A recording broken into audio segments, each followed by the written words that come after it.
Belize tourism data. Why does it matter and where can I find it? I'm going to tell you guys today on this video all of the updated numbers that the Belize Tourism Board has put out, and we're going to go through some of the analytics and look at why this is such important information.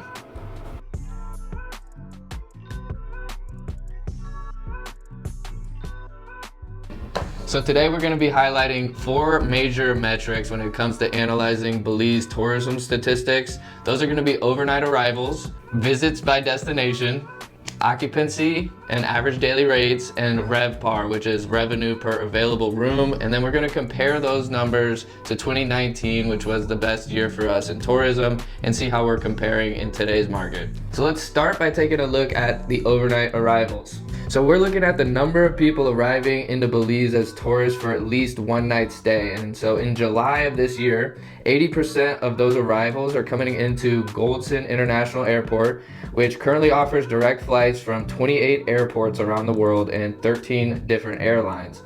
So when compared to our best year in 2019, and considering the global pandemic that shut everything down, we've seen a recovery of 119%, making 2024 the busiest year for tourism in the country's history.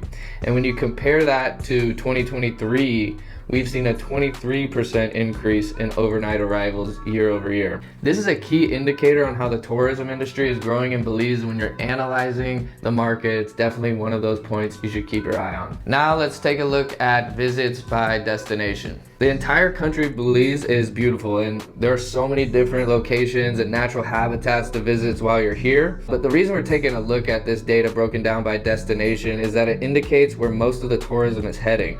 And it helps us understand where investment opportunities are, as well as gives us perspective on supply and demand within certain markets and how that affects land and home prices as well as rental values. So far in 2024, the BTB shows that nearly 1/3 of all the tourism in the country, or 28%, is coming here where I live in Ambergris Caye. And as of July, already over 100,000 visits have come to San Pedro.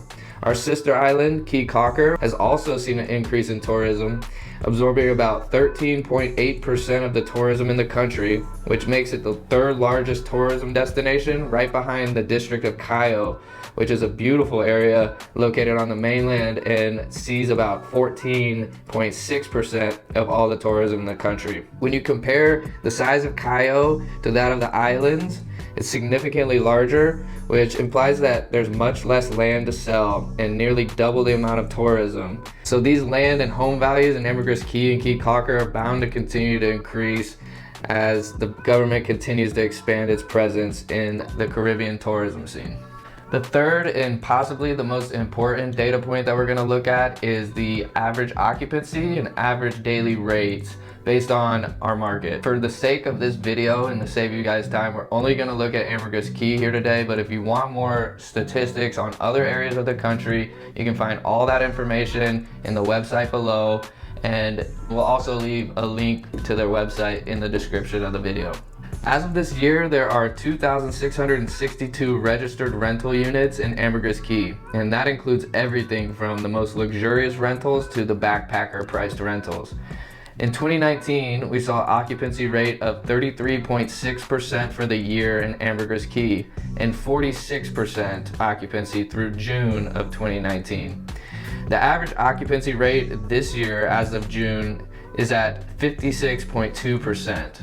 And we can expect that number to come down a little bit from August to mid-November, as this is the slower time of the year here for tourism. But overall, this occupancy rate is the highest in recorded history and an increase of over 10% occupancy compared to 2019.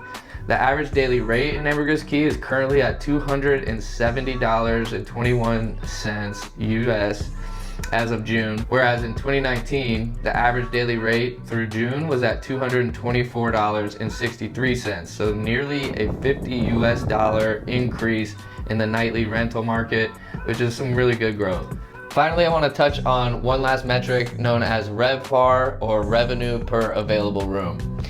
So this metric shows a property's ability to fill its available rooms at the best price possible. And this is something that all hotels around the world work to improve. and it's definitely something to keep your eyes on when analyzing the market. So an increase in a property's RevPAR means that they're averaging a higher rate per night, or the occupancy is improving. And now, while this is usually a good sign, keep in mind that it doesn't necessarily correlate directly to better performance, because you have to keep your expenses and overhead in mind. So far in 2024, February has shown the best RevPAR with an average of $192.49 US to keep a room occupied. So if you're curious about investing in Belize and want more information, shoot me an email and I'd be happy to help out.